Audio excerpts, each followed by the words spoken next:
सुनहरी सुबह की रोशनी में एक पिता की मुस्कान शुद्ध स्नेह बिखेरती है, क्योंकि वह अपनी छोटी बेटी सीता के साथ हाथ में हाथ डालकर खड़ा है।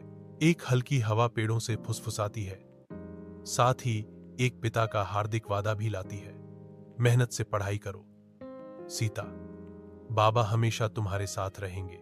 सीता की आंखें दृढ़ संकल्प से चमकती हैं। जैसे ही वह सिर हिलाती है, उसके छोटे हाथ अपने पिता को कसकर प्यार से गले लगाने के लिए उठते हैं। पिता गले लगता है। उसकी आंखों में गर्व और कड़वी मीठी भावना का मिश्रण झलकता है, क्योंकि वह अपनी बेटी को करीब से पकड़ता है। जैसे ही बस आती है, सीता पीछे हट जाती है। उसकी निगाहें अपने पिता के चेहरे पर टिकी रहती हैं, उनके आखिरी पलों को संजो रही हैं। एक अंतिम प्यार भरी मुस्कान के साथ सीता बस की ओर मुड़ती है, अपने साथ अपने पिता के अटूट समर्थन की गर्मी लिए हुए। सीता रात में देर तक अपनी किताबों पर ध्यान देती है। उसका ध्यान पूरी तरह से केंद्रित होता है।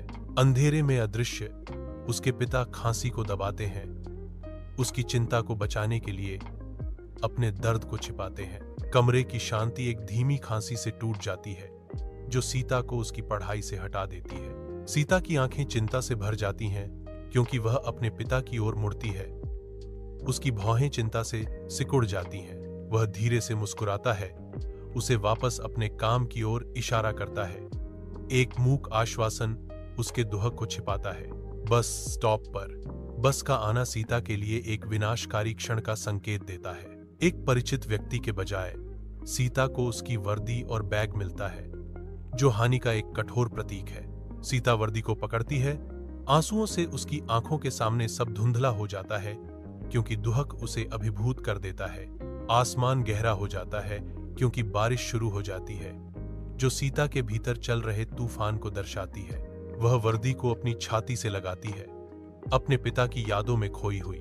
बारिश तेज हो जाती है, सीता पर धुल जाती है, क्योंकि वह अपने दुख के साथ अकेली खड़ी है।